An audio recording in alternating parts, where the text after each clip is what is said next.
Hello,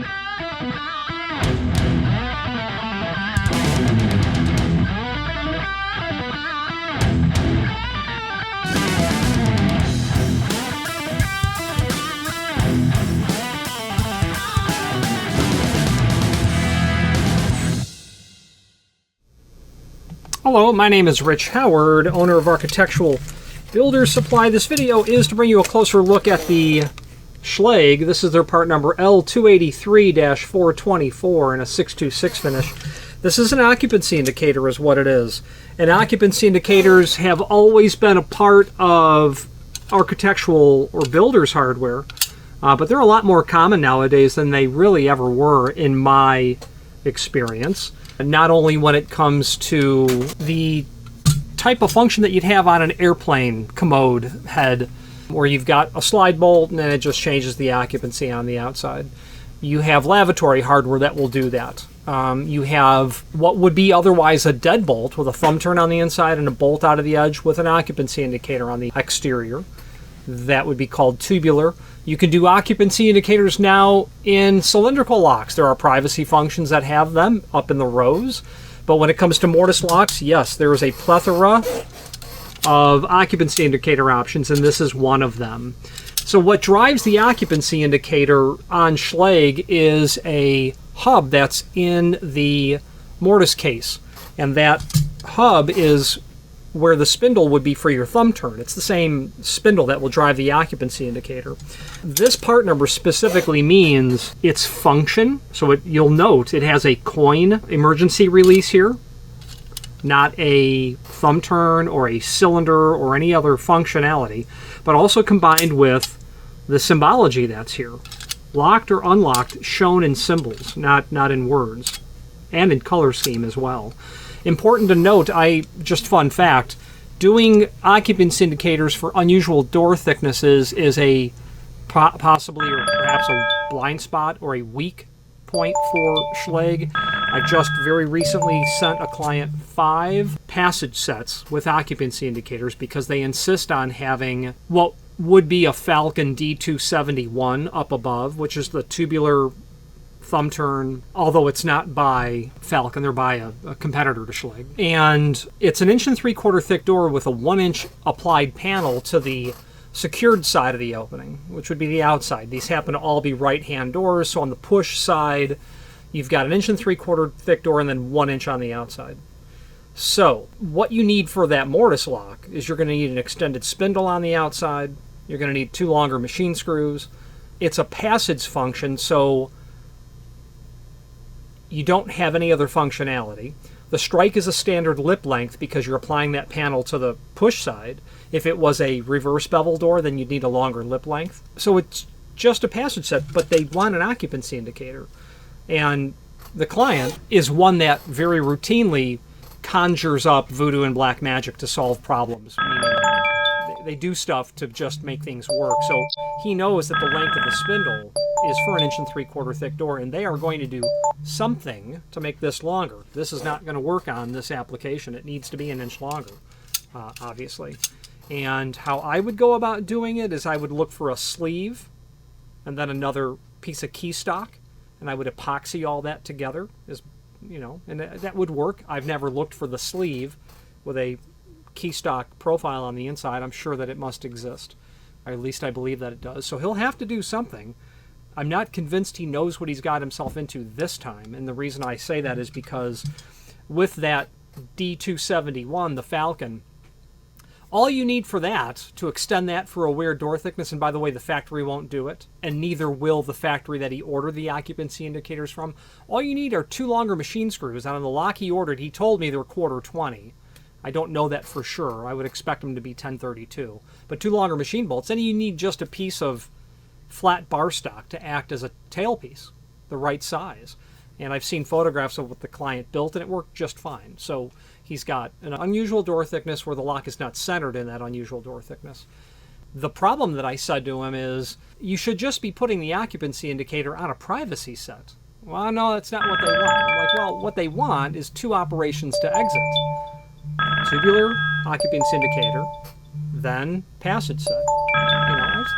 Put that all into one operation. You know, I could tell that, oh, he didn't think of that. And that's my job, I suppose.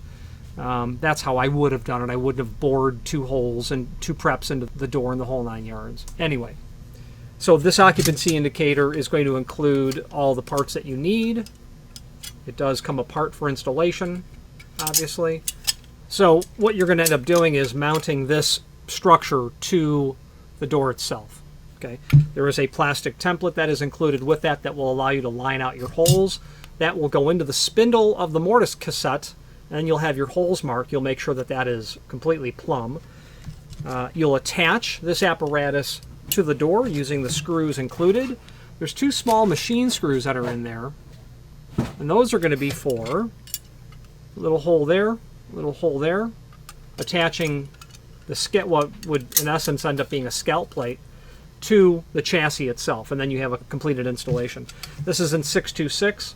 You can order this in any of the finishes that Schlage offers their locks. And speaking of finishes, on this same job I'm referring to, there are 5 finishes on this door. The client really made it overly complicated. The occupancy indicator was in a oil-rubbed bronze equivalent, a powder-coated dark bronze. The hinges were steel-based oil-rubbed bronze. That's the second finish. The third finish is the Schlage L283-424-626, where in their 643E finish, the automatic door bottom they had installed was only available in a mill finish. Oh, and then the 5th piece of hardware was the surface closer, a sprayed dark bronze. So it's all complementary except that automatic door bottom, but there were 4 different finishes of dark bronze on this same door.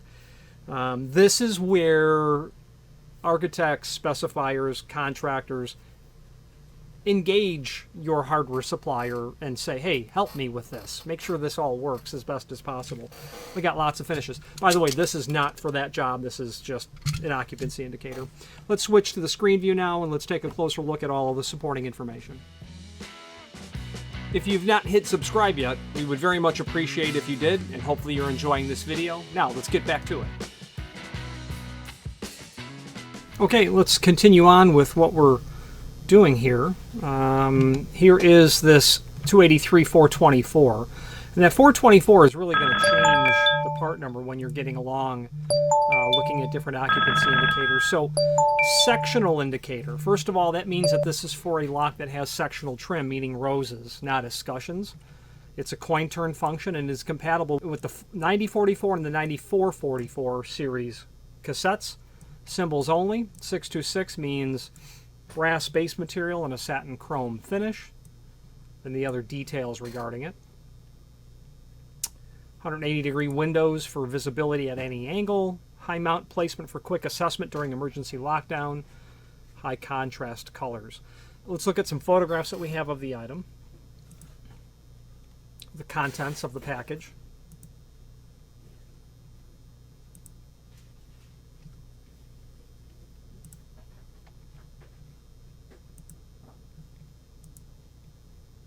That's that spindle that's going to be limited. I think they can only go up to 2 1/4 is the bottom line. That's the mechanism that the spindle drives the occupancy indicator. Those can be changed for hand. Your template, your fastener package. Now let's look at the product brochure that's here. This does a good job at showing you what the different indicators look like. So on the outside, depending on the function, keys, thumb turns, coin turns, or an emergency key where you'd pop that little doodad out and you'd use an emergency key. It's not a flat piece of steel. It's basically a spindle with a handle on it. Again, problematic in the sense of unusual door thicknesses. Escutcheon style. So obviously down here you'll have your trim, your rows and your trim. Features, I won't read those to you. You can read those. Special instruction. Yeah, this was included with an indicator I received one time showing you where there was a plastic spindle indicating they can go up to 2 1/4. I liked this design, assuming it's available in, this might be a thumb turn, I don't know, but this piece of plastic could just be pulled out, is the bottom line. All right, now we have installation template. So this is just really for mortise locks. Although it's handy to have because it does refer to the occupancy indicator, and that's the hole that you're going to drill for all inside indicator trim. And by the way, occupancy indicators, believe it or not, are installed on the inside as well sometimes. You want to be able to indicate to the person who's inside that restroom that, yep, it's secured. And it's nice. It's nice to be able to occupy the room and to, at a glance, know whether or not you have secured that opening. That C hole is going to be where that spindle hole is drilled, whether it be a thumb turn or a spindle for an occupancy indicator. Now there's a link below this as seen here to the manufacturer's page, and we can click on that. And from that link we can pull up not only all of the Schlage products that we sell, you can also get a link to the manufacturer's website, as well as a link to their current product catalog. Because we're speaking of product catalogs, several archival antique catalogs here from Schlage as well. 1936 is the oldest that I have. I actually own that actual catalog, and it is in pristine condition. I didn't even want to scan it. It was in such good condition. This page, this Schlage page in our site, is the repository of all encyclopedic documents, prior catalogs, templates, parts drawings, wiring diagrams, service manuals, things of that nature. So if it's encyclopedic in nature for this manufacturer, this is where we would keep it. If you've not hit subscribe yet, we would very much appreciate if you did, and hopefully you're enjoying this video. Now, let's get back to it. Okay, so if you have any questions on this here Schlage L283-424 and a 626 finish, please feel free to reach out to us. Occupancy indicators, whether it be by Schlage or any of the other major lock manufacturers, are absolutely available. A couple of manufacturers have some unique occupancy indicators only to them. We recently did a job, actually the job I was mentioning initially, that was originally a different manufacturer, but the lead time was brutal. You know, welcome to COVID and supply chain. So we just converted it over to, listen, what's the most important thing that that I need this lever style, I need this rose style, I need this finish, I need an occupancy indicator, and the manufacturer you've listed is several weeks. We can do Schlage, and here's the closest we can get. The name Schlage is synonymous with lock sets for about the last 90 years or so, and I am extremely partial to them, as I think many other people in the industry are, probably because Schlage is so deeply rooted in all of our lives when it comes to lock sets that we, unconsciously have to interface with on a daily basis. Whether it be home or work or business or whatever it is, we're using Schlage products probably every day, or things that are tangentially associated to Schlage, maybe a keyway. So they supply everything all the time, everywhere. They have exceptional technical support. There's a particular person there who is amazing when it comes to tech support questions, and to her, for that, I say thank you. Any questions on the L283 and a 424 or any other Schlage product, please feel free to reach out to us. And thank you. Thank you for watching, and if you've enjoyed this video, please click thumbs up, please subscribe, and maybe even send the video to someone that you know. Thank you.